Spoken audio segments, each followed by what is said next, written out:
अस्सलाम वालेकुम स्टूडेंट्स, आज हम यूनिट नंबर 4 स्टार्ट करेंगे। तो 4.1 है हमारी फर्स्ट एक्सरसाइज। तो 4.1 को हम देख लेते हैं। एक्सरसाइज 4.1 क्वेश्चन नंबर 1 हमारे पास है factorise by identifying common factors. ठीक है, हमने इसको क्या करना है, फैक्टराइज करना है और इसमें हमने कॉमन फैक्टर्स को जो है आइडेंटिफाई करना है। ठीक है, किस तरह हम इसको करेंगे इसको देखते हैं। पार्ट नंबर 1 हमारे पास है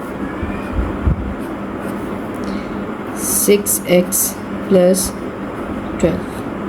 ठीक है, कोशिश किया करें मार्कर से क्वेश्चन लिखा करें, इससे जो है ना आपका जो प्रेजेंटेशन है वो भी अच्छी होती है। तो इसका हम सलूशन करते हैं।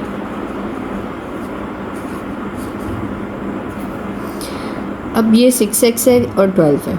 ठीक है, x वेरिएबल सिर्फ हमारे पास फर्स्ट टर्म में है, सेकंड टर्म में नहीं है। अब हम इसमें से क्या कॉमन ले सकते हैं। कॉमन का मतलब ये होता है कि कोई ऐसा डिजिट लेना जो दोनों टर्म्स पर डिवाइड हो रहा हो। ठीक है, यानी वो 6 के टेबल में भी आ रहा हो, वो 12 के टेबल में भी आ रहा हो। तो हम यहाँ पर = लगाएंगे। ठीक है, 6 कॉमन लेंगे। ठीक है, 6 कॉमन लेंगे तो यहाँ ब्रैकेट में क्या आ जाएगा, 6। ठीक है, क्योंकि 6 इस पे डिवाइड हो गया ना, कॉमन हो गया, बाहर निकल गया, तो यहाँ पे 1 रह गया। तो हम यहाँ पे नॉर्मली 1 लिखते नहीं है, x का मतलब होता है यहाँ पे 1x। अब यहाँ 12 है, तो 12 को अगर आप 6 पे डिवाइड करो तो 6 2 क्या होता है, हमारे पास 12 होता है। ठीक है, ये हमारा आंसर है, शॉर्ट सा बिल्कुल क्वेश्चन है। इसी तरह इसका पार्ट नंबर 2 देखें। 15y² + 20y। ठीक है, अब इसको देखते हैं।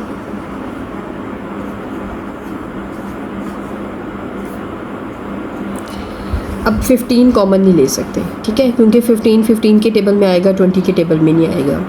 अगर हम 3 कॉमन लेते हैं तो 3 5 = 15 होता है, 3 के टेबल में 20 नहीं होता। 4 नहीं ले सकते। अगर हम 5 लेते हैं तो 5 लेते हैं तो 5 3 = 15 होता है, 5 4 = 20 होता है। ठीक है, एक तो 5 कॉमन आ सकता है दोनों में। अब वेरिएबल में देखना है तो वेरिएबल में एक चीज़ का ख्याल रखा करें, हमेशा वो वेरिएबल कॉमन लेते हैं जिसकी पावर सबसे कम हो। जैसे यहाँ y की पावर 1 है, यहाँ y की पावर 2 है, तो आपने यहाँ पे जो कॉमन लेना है वो आपने y लेना है, कम पावर वाला लेना है। ठीक है, तो 15 को हम 5 पे डिवाइड करेंगे, 5 3 = 15, ये y² है, एक y हमारे पास बाहर है, यहाँ पे कितने y बच जाएंगे, सिर्फ एक y। ठीक है, फिर यहाँ पे 20 है, 20 को 5 पे डिवाइड करें, 5 4 = 20, ये y है, एक ही y बाहर है। ठीक है, तो y में से तो यहाँ पे हम कुछ भी नहीं लिखेंगे। ठीक है, वेरिएबल्स का ना आप ये याद रख लिया करें कि जो हम बाहर कॉमन लेते हैं ना, एक तरह से हम उसको माइनस करें। ये 2 थे ना, 2 में से 1 y बाहर चला गया, यहाँ पे 1 y, ये 1 y था, y में से गया, तो यहाँ पे कोई y नहीं आएगा। ठीक है, तो ये हमारे पास आंसर है। इसी तरह हम इसका पार्ट नंबर 3 देख लेते हैं। पार्ट नंबर 3 हमारे पास है -12x² - 3x। ठीक है, अब इसको कर लेते हैं सॉल्यूशन। ठीक है, अब दोनों में माइनस है, सबसे पहले हम इसमें ना माइनस कॉमन ले लेते हैं। ठीक है, ये माइनस हमने कॉमन ले लिया। अब 12 एक बड़ी अमाउंट है। ठीक है, 3 के टेबल में 12 होता है, लेकिन 12 के टेबल में जो है वो 3 नहीं होगा, तो हम सिंपल सी बात है, इसमें 3 को कॉमन लेंगे। ठीक है, एक तरह से यही चीज़ है, आगे पीछे कर दी है। ठीक है ना। अच्छा, अब हमने 3 कॉमन ले लिया, यहाँ पे x² है, यहाँ पे x है, तो मैंने आपको क्या कहा कि आपने x वेरिएबल वो कॉमन लेना है जिसकी पावर कम से कम हो। यहाँ पावर 1 है, स्मॉलर पावर है, और यहाँ पे 2 है, तो आपने x कॉमन लेना है, सिर्फ कम पावर वाला। अब ये माइनस कॉमन दिया तो ये वाला माइनस प्लस हो गया, इसलिए यहाँ पे नहीं लिखेंगे। 12 को 3 पर डिवाइड करेंगे तो 3 4 क्या होता है, 12। x² है, एक x बाहर है, यहाँ पे क्या रह जाएगा, 1x रह जाएगा। ये माइनस है, इस माइनस को कॉमन लिया हुआ है, तो ये क्या हो जाएगा, प्लस। 3x पूरा बाहर कॉमन है, इसकी जगह क्या आ जाएगा, 1। ये बात याद रखें, जब भी पूरी वैल्यू बाहर कॉमन होती है उसकी जगह हम 1 लिखते हैं। ठीक है, बच्चे जो है अक्सर यहाँ पे क्या लिख देते हैं, 0 लिख देते हैं, तो 0 रॉन्ग है। इसी तरह पार्ट नंबर इसका 4 देखें। पार्ट नंबर 4 हमारे पास है 4a² b + 8ab²। ठीक है, इसको करते हैं सॉल्यूशन।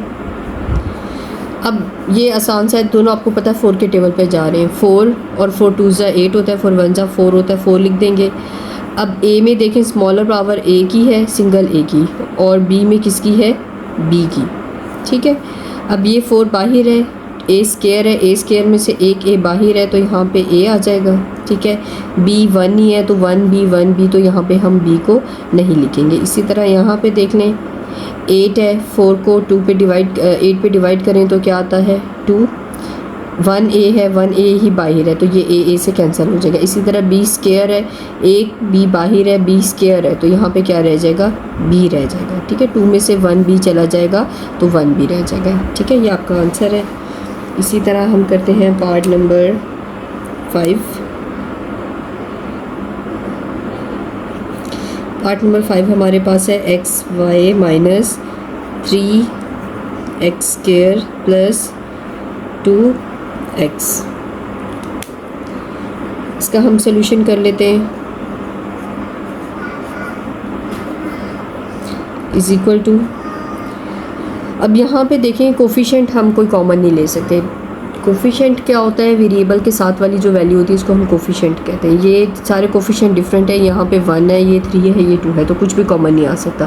फिर हम वेरिएबल्स में कोशिश करेंगे तो x इधर भी है, x इधर भी है, x इधर भी है, लेकिन y जो है वो सिर्फ फर्स्ट टर्म के साथ है। इसका मतलब है आपने इन तीनों में से सिर्फ क्या कॉमन लेना है, आपने x को कॉमन लेना है। ठीक है, जब x को कॉमन लेंगे यहाँ पे क्या रह जाएगा y, यहाँ 3 के पास x स्क्वायर है, एक x आपने बाहर लिया, यहाँ पे क्या रह जाएगा x, और यहाँ पे क्या रह जाएगा 2। ठीक है, तो ये आपका आंसर है, बिल्कुल सिंपल सा क्वेश्चन है। इसी तरह पार्ट नंबर 6 देखें। 3 a square b minus 9 a b square plus 15 a b। अच्छा, अब इसमें देख लें, सॉल्यूशन लिखते हैं। अब इसमें 3 के टेबल पे ये भी आता है, ये भी आता है, ये भी आता है। आप 3 कॉमन ले सकते हैं। ठीक है, वेरिएबल में देख लें, ए तीनों में मौजूद है, बी तीनों में मौजूद है। यहाँ पे क्या रह जाएगा ए।